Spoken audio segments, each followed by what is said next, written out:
one of the things I want to start off with, I want to kind of have everybody, again, kind of tell what their company does. And the biggest thing that I'm asking also is, what's kind of like the second order effect that'll happen if you get mass adoption of what your company is doing? And a key thing here is I'm a bio guy, so I got through AP Physics in high school. And so the math kind of stopped. So to put it in a case that someone like me can actually understand. Do you want to start us off? Well, since you just heard from me, this is the easy part, right? So we're building the quantum internet. The impact it's going to have on the world is that it's going to basically protect all of your transactions going forward. I mean, think about everything that we do right now that could be vulnerable to hacking and security problems. If quantum communication actually works, this protection, right, starts to protect all of the things which we've come to take for granted. And we no longer have to think about hacking.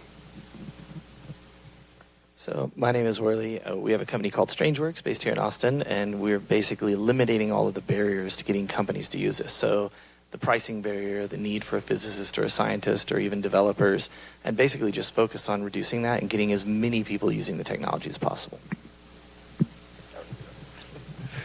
Yeah, Manuel, so we shrink particle accelerators, and if we successfully do that, right, I mean, just think back, the first computers were the size of a building, and now we all carry them around in our pocket, and we use them for things that nobody imagined at the time, and the same is true for what we do.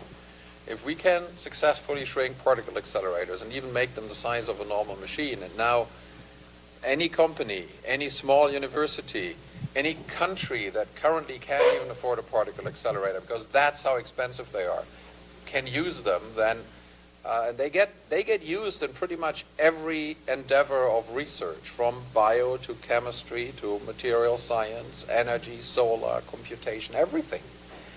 Medical, drugs, yeah, I mean, and that's really what we want. We want to democratize access and push them out there so everybody can have them.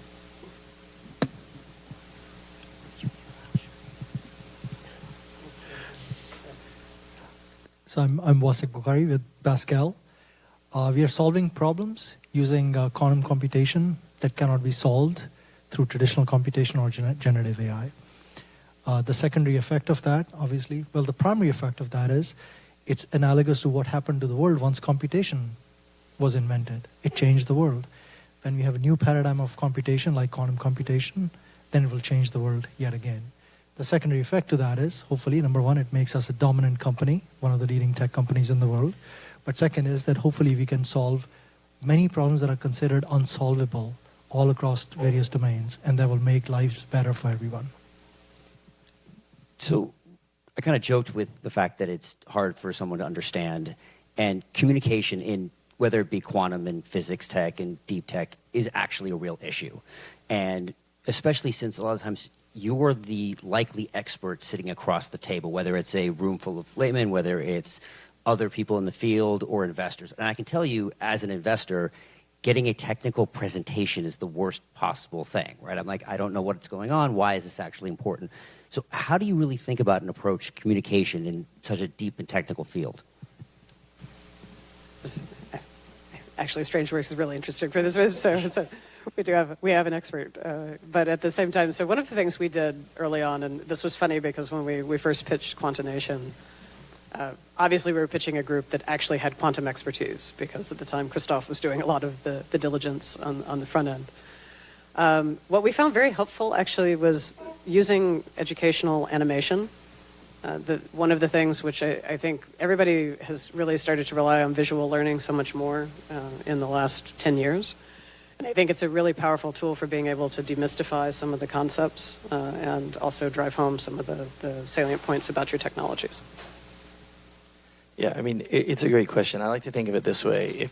If you're in quantum, right, which we all are, and your service, your machine, whatever, requires a physicist to be at the company, or somebody really great at computer science, if you took all of the people related to research in the entire planet and you projected out a few years and said we'll be 8 billion people, still less than 0.1% would be capable of doing that job.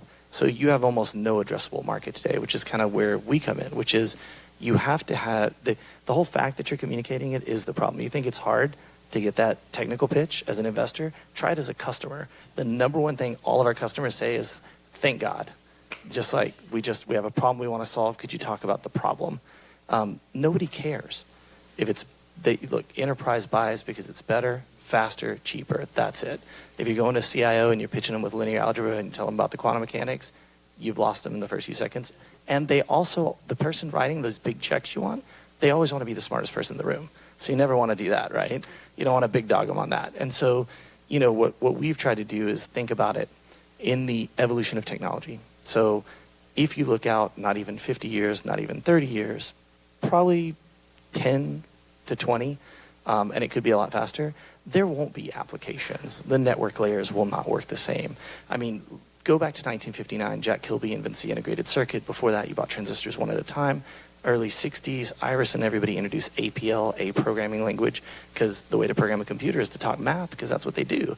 Since then, all we've done is added more and more room for failure, more and more layers of abstraction, and we're not getting it to where, you know, these things can be mass adopted. I mean, you mentioned democratizing stuff. I mean, it's kind of what we claim. When we first came out, we said humanizing quantum, right? But you have to be able to go in and not talk about your technology. You don't want to sell the features. You want to sell the benefit. Here's the technology you have. Here is what your problem is. Here's how my technology solves your problem. How does it work? Don't worry about it. Like, literally, they would appreciate that. Yeah, all very good points, very good points. And let me add to that. I mean, what I tell my students. So I still teach, and Jason, I'm teaching physics for med students this semester. If you want to come, if a pre-med can understand it, I'm sure you can. I stuff. It's all literally Greek to me. Tuesdays, Thursdays, 8 to 10. No, ask questions. I mean, and this is, of course, always hard to get people to ask questions, but ultimately that's the key. Only you know what you don't understand or what you would like to understand better. Ask questions. And, of course, pitches are sometimes rushed. We try, I mean, an active thing. I try to schedule meetings that are a little longer because it just makes things, if you have time, if you're not rushed, if you feel you can actually ask questions, and there are plenty of questions around this. The stuff is complicated. And then repeat. Do multiple meetings. Do it again and do it again. I mean, somebody said, and of course there's people out there on the internet who will tell you that you can become a concert pianist in a day. Well, you can't. It doesn't work that way, and this is for everything that's reasonably complex. You just gotta keep at it. I mean, keep it simple, of course, without, I mean, you break it down, you try to use analogies a lot. We try to do that. But you don't want to be wrong. I mean, obviously, the more you simplify it, the more deviation you have, but you still want to keep the key facts straight, and you don't want to overpromise. You want to be realistic, and so expectation management, but then just take time and repeat it. How does that all translate, though, into the model of, you see, longer meetings and pitches? But in today's, and I don't mean this negatively, but in today's meme culture and bite size and social media, how do you bring down concepts as complicated as this into that realm that if you want to be able to scale and the types of things that we're talking about here, you have to be able to communicate in that language? It makes it hard. It makes it hard. And one of the things I keep saying, hardware, we're building hardware, and that is hard. It's not an app, and you got to manage, I think you got to manage expectations. Building a machine like this is not as fast and as cheap as writing a new app. It is just not. And if that's what you're after, then that won't work, right? So it's also picking the right audience, right? Because on the other hand, I very strongly resonate with what Will said. We want to get the things done that really help us and really make life better. We got to do the hard stuff. The easy stuff, well, everybody does that anyway. You know, what's that saying? I think it's attributed to Feynman, that if you cannot explain or describe something simply, you don't understand it. So, and I think that is the hardest thing. And so that's the first thing I would share is, you know, if you truly understand it, you will be able to describe it without loss of fidelity, too much loss of fidelity. The second is, I think, in the end, I think you said it earlier, it doesn't matter how you solve a problem. Actually, you said it earlier. It doesn't matter how you solve a problem, as long as you solve it and you solve somebody's problem. to the customer or to the investor or to a partner, it's a black box. So I think that is a really important point, because instead of being driven by technology, to be driven by the problem you're solving and really get that clear up front. Which brings me to my third point. The majority of startups fail not because they can solve an interesting problem. It's because they're solving 50 interesting problems. They're boiling the ocean. And because you have very little oxygen that you need to run on, so you need to pick one thing. And that selection process is very important. I remember, Jeff Bezos, one of the only things he talks about startups is focus. And the act of finding that focus is the hardest thing, because you have to let go of a lot of possibilities. And when you're talking to a customer, the first thing the customer is really looking for is, do you know what you're talking about? Have you picked one thing that you're going to be excellent in? Hopefully 10 times better than anybody else or any other smart people. And second, have you solved this problem for me or not? So I think getting those three things together has been very effective. Well, so quantum's an interesting point. Was we building off what you said, 10 times better, right? Because sometimes being 1.5 times, 2 times, maybe 10 times better is not even good enough to take out an incumbent, right? You got to be 100 times better. And quantum's been an interesting realm here about, is it coming? Is it here? Where are we at? So my question actually is we're thinking about the innovation and where we're going. Are we moving? Is it an incremental approach? Is it step functions? Is it something we're waiting for a single innovation to happen and then we're off to the races? What's going on? Let me take a gander at that first, and I'll, give it to my smarter, co-panelists here. At least one of my views is, when you look at innovation, it's always incremental. We think about, when the airplane was invented, short flight, the actual architecture of the airplane is not what is the modern architecture. But they demonstrated proof of principle.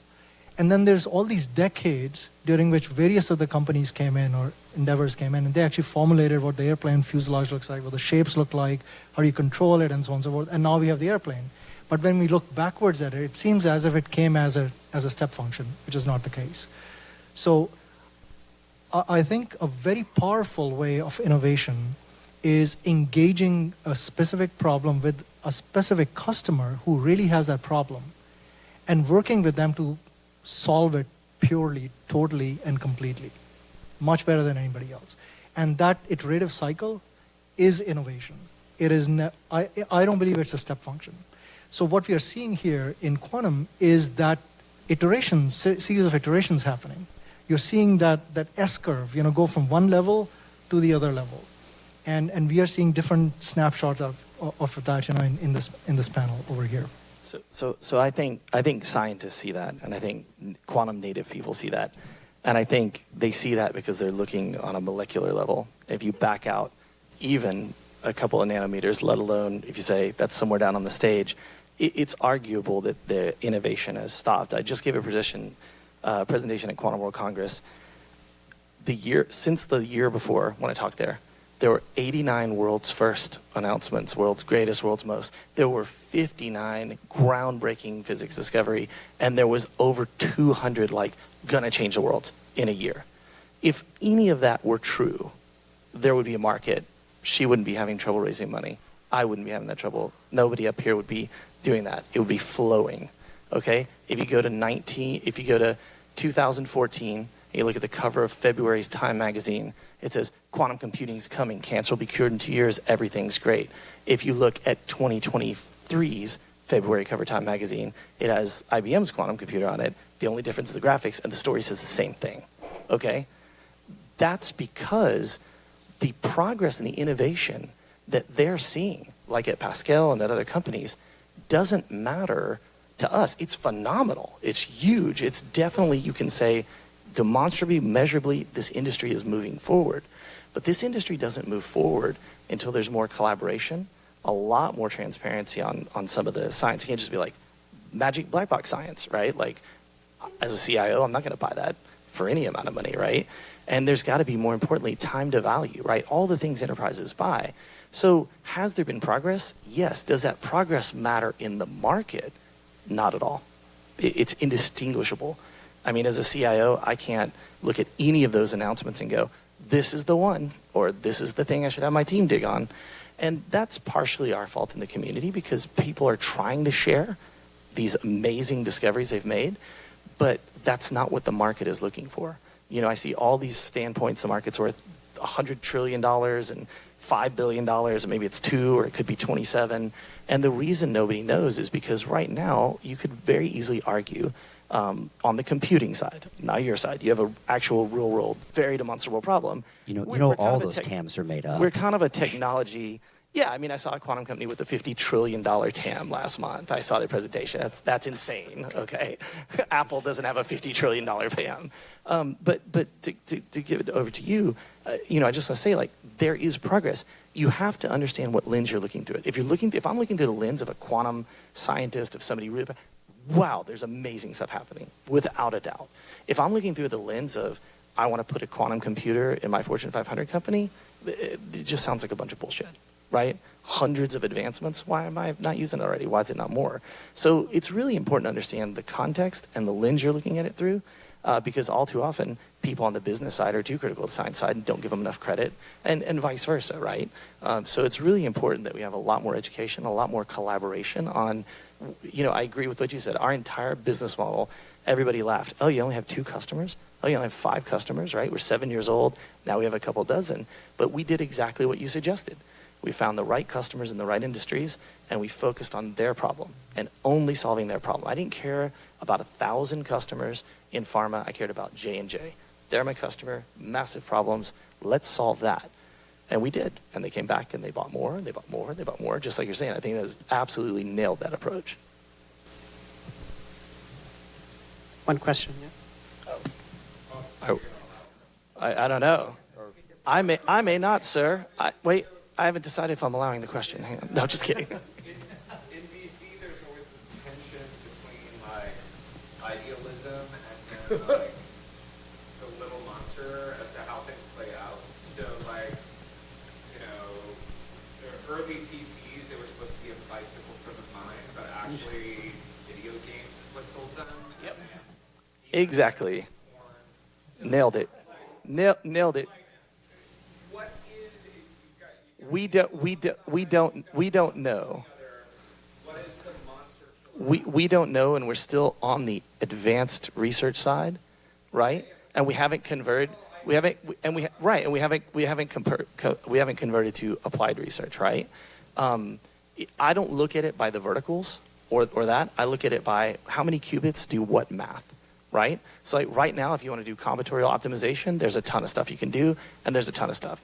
We're helping, you know, a large company redo their entire rail system supplies. We're helping energy companies with unit commitment problems. There's tons of stuff you can do on those machines today. You go into linear algebra, you want to go into differential equations, you want to go into factorization. Each of those are a few years out, right, behind each other. How many? I don't know.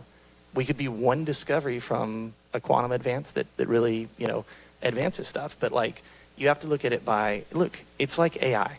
AI is not magic, it's math, okay? It's not really, it's an awesome parlor trick, but it's still a parlor trick. So if you break these things down to first principles and you look at it, you say, quantum computers and quantum-inspired computers, where programs where you're taking a quantum-inspired algorithm and running it on a GPU or whatever, those are useful today in combinatorial optimization. Outside of that, probably not a lot.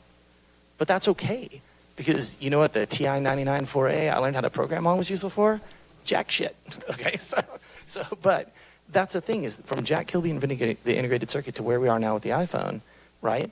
That's all going to happen with these new sets of technologies, and not just quantum, but a heterogeneous platform around quantum and DNA and everything in a fraction of the time. Like there's a watershed moment coming, like literally in the next year or two. And I've been holding off. I mean, we knew we were too early. We have a 25-year plan. What did I tell my investors? There'll be no revenues. They said, for how long? I don't know, 5 years, 10 years? I don't know, somewhere in there. And by the way, not every investor is comfortable with that. I don't care, right? Because the thing that I want to make sure everybody is doing in quantum is being very transparent and very realistic and very open about where things are at. When you do that, you can build the relationships. right? You can get the CIO that goes, all right, I get it. Let me put a little bit of budget. But I interview 100 CIOs every year on quantum. That's my gig. I can tell you top 3 pharmaceutical budgets for quantum this year: 400K, 150K, 50K. All right. I can tell you we have real money right there. We have several. I'm rich. We have several military companies. Contract. I can go through all of them. I can tell you, there's not $20 million amongst 100 companies. So we don't have an industry yet. That's real. We are on the verge of one of the greatest industries in the history of our species. That's also true. The timing thing is where people are going to get caught up. And I think most of the companies that started 5-7 years ago, they're out of business. I think 2025 sees a lot of quantum companies go away because a lot of people were entrepreneurs and they weren't quantum physicists. And, you know, I met Will, one of the first people I met in quantum, and he was like, whoa, slow down there. And I was like, all right, I'm going to listen to these guys and Christoph and everybody. And you go, okay, it's important to know where it is and what you can actually do with it. A lot of people read that Time magazine article, went out, talked to a VC, got funding. It's like all of those companies are gone. They're going to be dead, right? Because they built something based on bad data. They were like, oh, I assume it's here or it's in a year or two. I can make it a year or two. It might be 5 years. It might be 7. Manuel, you wanted to jump in? Yeah, let me come at this from a little different angle maybe, because there were interesting examples you pointed out there, right? Like, okay, the computers and video games and internet and so on, but of course it's true, but they are very specific lens, and it's a lens, and this is also something that we have to deal with in the VC community. They're a lens. This is all things that are addressed to an end customer. You're selling a widget.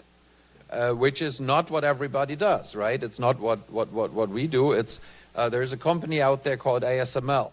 Nobody knew about that company until Chip Wars came out, basically. ASML has a market cap of 350 billion euros. And they have a monopoly. And they sell a machine that is $500 million per machine. And it takes 8 747s to transport. Are you ever going to buy a machine like that? No. Do they run ads, really? No. That's not how their whole business model works, right? There is a whole, and the same could be said for many other large industrial type things, right? Are you gonna buy an oven to smelt steel? No, right? Still, there's companies out there that make this, and they have customers. So but of course, we focus on the things we tend to know from our private experience, and this is iPhones, and this is things we buy, right? But there's a very different side out there. And arguably, that is what gives us the big structural improvements to society, to quality of life, and all that, right? I mean, yeah, sure, video games are fun, but did they contribute to our risen life expectancy? Could probably argue the opposite, but won't. But I think you're hitting on a great point right now, though, is the horizontal technology and the infrastructure stack is what's changing. And I think post-COVID, that there's almost been a vibe shift towards that. Now, some of it we've seen from technology perspective. I mean, there's a reason NVIDIA is driving the market caps it's driving because it is the infrastructure layer of AI right now, right? As you said, ASML, I had never heard of it 5 years ago. And of course, as you were presenting, I leaned over to Worley and said, I'm like, is he taking on ASML? Like, was the first thing I said. So I think that is. So have you all felt this vibe shift recently? In that the horizontal technologies are becoming that whether it's a mental shift, whether it's just the technology stack is suddenly open now because of these inventions that have occurred right now. So one thing that I wanted to add to the conversation we're just having and flows over into this one is this idea of what is the pace of innovation. And I think that what we've seen because of the proliferation of VC and deep tech space, right? It's obviously all over biotech as well, right? Is that there are formulas for winning and there are expectations of LPs. I mean, this is a business after all, right?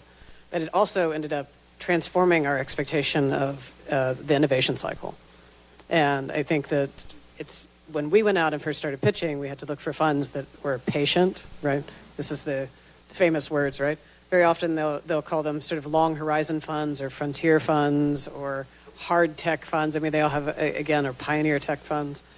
But the idea would be that they were patient enough for the cycle of innovation to happen rather than what has become a custom, right, in this situation. But what technology evolution has taught us over and over and over again is that very often things are not, I mean, as you're talking about the stack, right, invented in isolation, and then the single company does everything around it. When we first started pitching, trying to build an entire hardware suite, we took our risk profile to a VC from like something that was somewhat manageable with a single instrument that was hard to unimaginable with 6 instruments that you needed to do, and you have to wait for them to all come to fruition, and you have to wire them together, and they have to work, that you're going to build a stack. And that was a very hard vision for a lot of people to stomach. So what did we do? We went back to the grant world and found, you know, grants allow you to have the risk profile that investors can't take on, and they have to be patient, right? I mean, this idea of you have to be patient for innovation to actually be realized. If you want it to be realized where it's actually high quality technology that actually can serve use cases, you have to not get lost in the hype. And what unfortunately has happened is that people wanting to meet the expectation of investors have gone into this hype extreme, and quantum is well into that problem, right? I think you'll get that from all of us here, right? And I mean, but it's wildly frustrating because then it ends up having the backlash of correction and skepticism. But I think that, you know, people who are really committed to trying to build the stack for real and actually solve the problems by creating technology which can be tested and can actually be used by others in the community for real feedback, it's like every other technology innovation. It's important, and it will actually be the foundation for the revolution. You're looking at everybody that would have been in the homebrew compute club back in the day, and that's about where we're at. I think that's fair. I mean, one way I can answer your question, and maybe tie back to your question earlier, is so our revenue numbers, without giving any details, are in 8 figures. Our bookings are, our revenue numbers are in 8 figures. Our bookings are obviously higher than that. This is a very tangible, quantitative way of measuring the vibe. And if you just look at the actual hardware sales that are happening around quantum hardware, those numbers are very large. Now, why are these companies, the end customers, investing in that? Right? They clearly understand that regardless of where it stands right now, it is something that is worth investing in because they don't want to be left behind. And what is it that they're afraid of not being left behind about? Because people understand that there are very important class of problems that we can solve even today that are not solvable otherwise, number one. And number two, if this platform becomes ubiquitous, then they don't want to be on the back foot. And they don't want to be there. So I think it is, maybe we should not think from a scarcity point of view.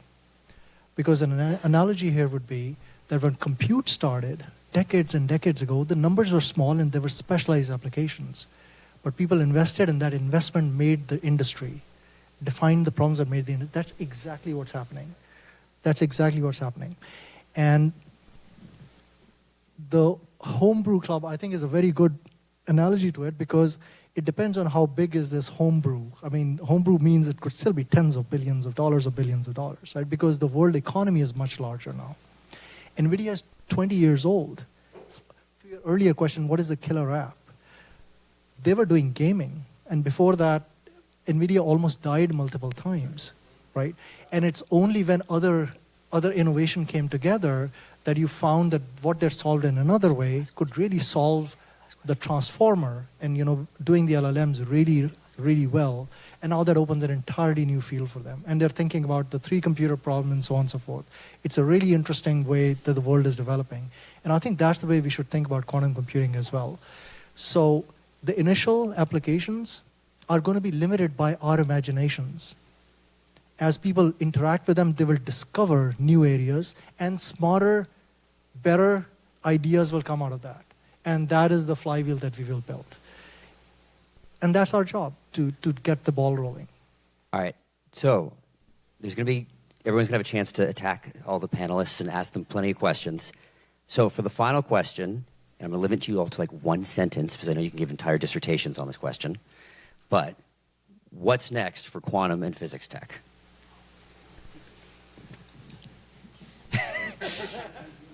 or we'll get silence.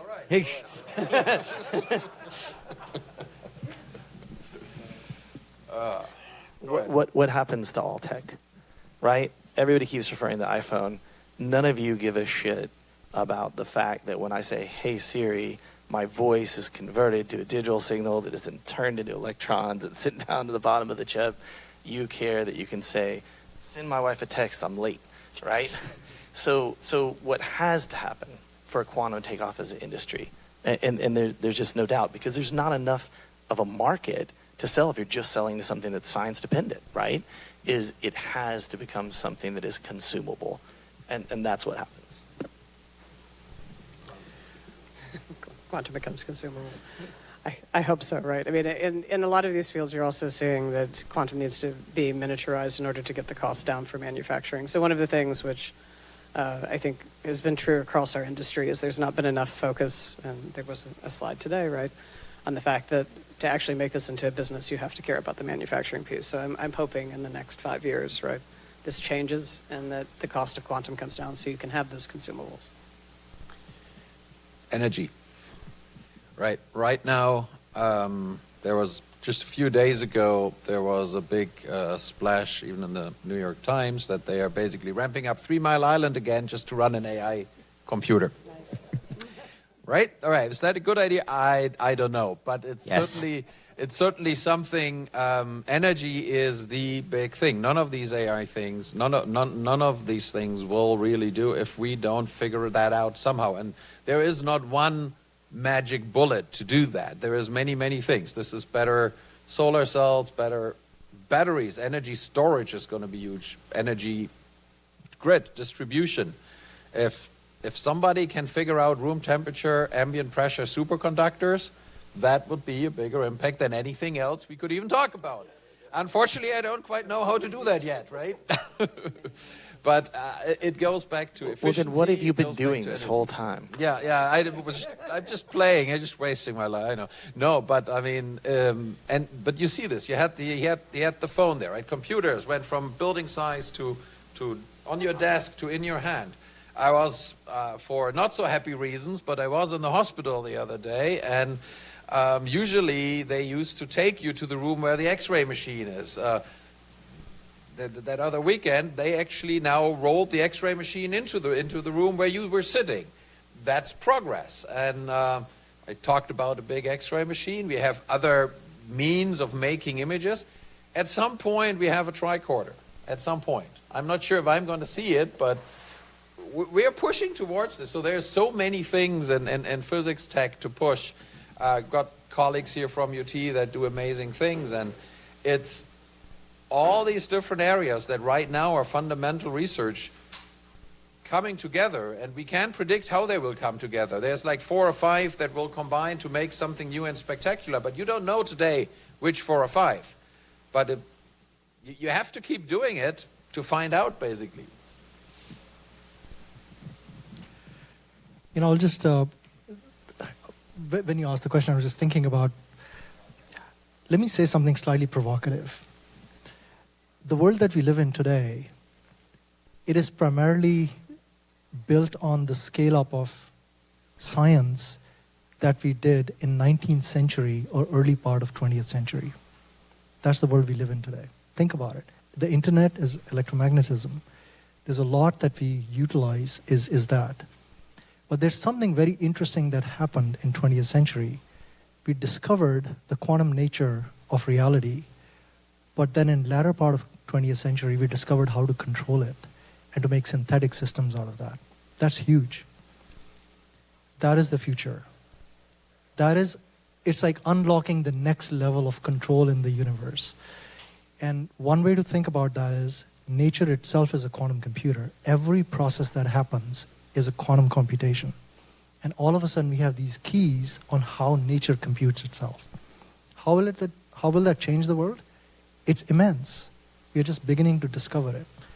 But once we imagine that and we apply that to the future that will exist, we can see how big that transformation will be. So I think that's one provocative thought we should take away.